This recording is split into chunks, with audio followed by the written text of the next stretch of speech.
You know, it's pretty rare for an author's name to become, well, an adjective, right?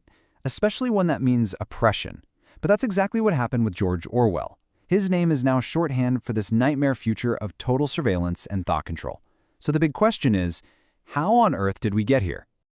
Today, that term Orwellian, man, it's a political weapon. Take this, for example. Back in 2021, when his father was banned from a social media platform, Donald Trump Jr. dropped this quote. It's a perfect, powerful example of how Orwell's name gets thrown around to slam what people see as the suppression of free speech. But here's the thing, and this is where it gets really interesting. The term gets used by everybody. On one side, you've got people calling big tech censorship Orwellian. But then, on the other side, the term alternative facts from the Trump administration, that was also called Orwellian. So you've got both sides pointing fingers, accusing each other of the exact same thing, and they're all using the same guy's name to do it. So that just makes you wonder, right? If everyone is Orwellian, what does that word even mean anymore? And, more importantly, who was the real Orwell? I mean, how did this guy, born Eric Blair, forge warnings so powerful that they're still being used as weapons today? To figure that out, we have to look at the crucibles that forged him. Okay, so his first big, life-changing experience, it didn't happen in some cozy writer's study. No, it happened on the front lines of the British Empire. So, back in 1922, a young Orwell goes and joins the imperial police in Burma. For 5 years, he's an agent of colonial rule. He is literally part of the system, enforcing the will of an empire on a people who don't want them there. But you know, this experience, it didn't harden him. It did the opposite. It broke him, and it planted the seeds for this lifelong hatred he had for any kind of unchecked authority. And this quote, it just says it all. It really gets to the heart of that internal conflict he was feeling. In his famous essay, Shooting an Elephant, Orwell talks about this secret rage and guilt that just eats away at the colonial officials. He realized that imperialism wasn't just a corrupting force for the people being ruled, but for the rulers too. It forces them to live this constant lie. And that feeling, right? That awful feeling of being trapped inside a system you absolutely despise? Well, he didn't just write about it in essays.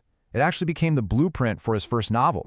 So if you read Burmese Days, you meet this character, John Flory. And let's be honest, Flory is basically Orwell. He's this Englishman who can't stand the racism of his fellow colonials. He secretly loves Burmese culture, but he's stuck. He's part of the machine that's crushing the very thing he admires. Orwell says Flory lives a real life in secret, and you can see that's the first little spark of the idea of doublethink that would become so huge in his later work. So, Orwell quits the police and heads back to Europe, but he's carrying this heavy burden of guilt. He felt like he needed to, wash away the stain of being an oppressor. And that feeling is what led him straight into his second great crucible, a deliberate, headfirst dive into poverty.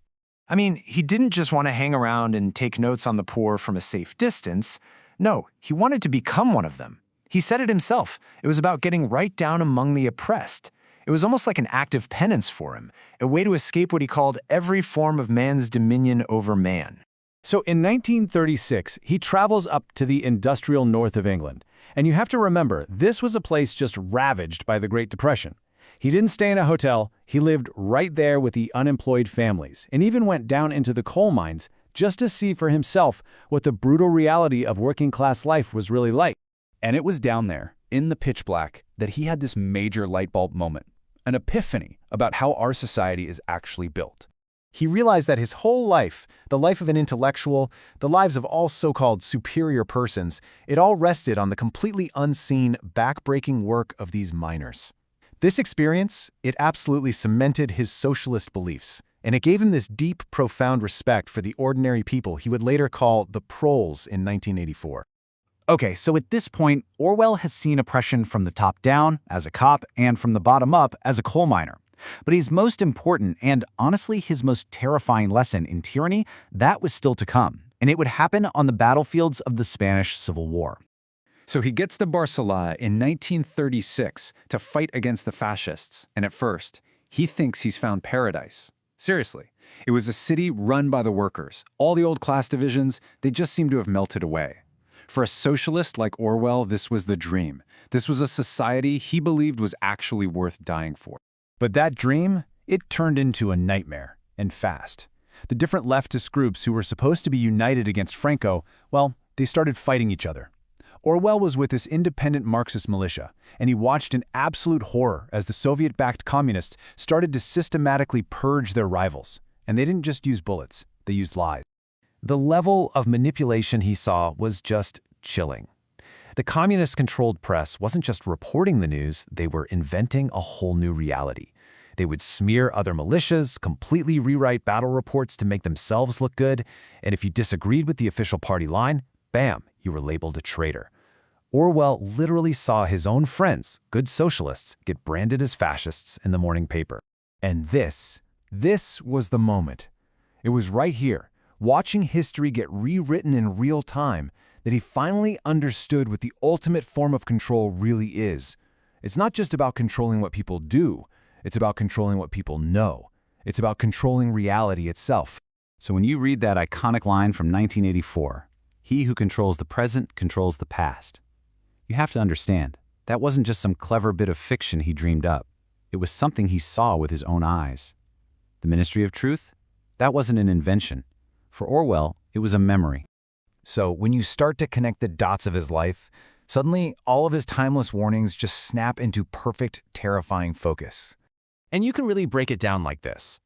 In Burma, the lesson was absolute power corrupts absolutely.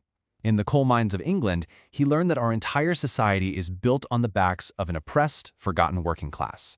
And then in Spain, he learned the most chilling lesson of all, that objective truth is fragile and it can be completely erased by anyone with enough power. Each one of these experiences was a crucial piece of the puzzle that would eventually become his masterpieces. And that's really the key to why he's still so relevant today. See, Orwell wasn't just wagging his finger at communism or fascism. He was warning us about the mechanisms of control.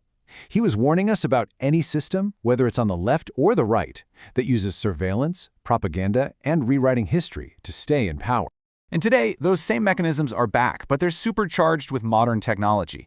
I mean, look at something like China's social credit system. It's a perfect, real-world example. It's this massive system of algorithmic governance that tracks pretty much everything citizens do. And yeah, they talk about goals like economic efficiency, but a huge part of it is about political control, and even what they call ethical instruction. It's a high-tech tool for shaping people into the kind of citizens the state wants them to be. And all of this leaves us with a pretty unsettling final question. You see, Orwell's entire life's work was built on this one fierce belief, that objective truth exists, that facts are facts, no matter what anybody wants to believe. But what about our world, a world of alternative facts and social media algorithms that literally build a different reality for every single person? In a world like that, is the fight for objective truth even a fight we can still win? That, right there, is the warning Orwell left for us.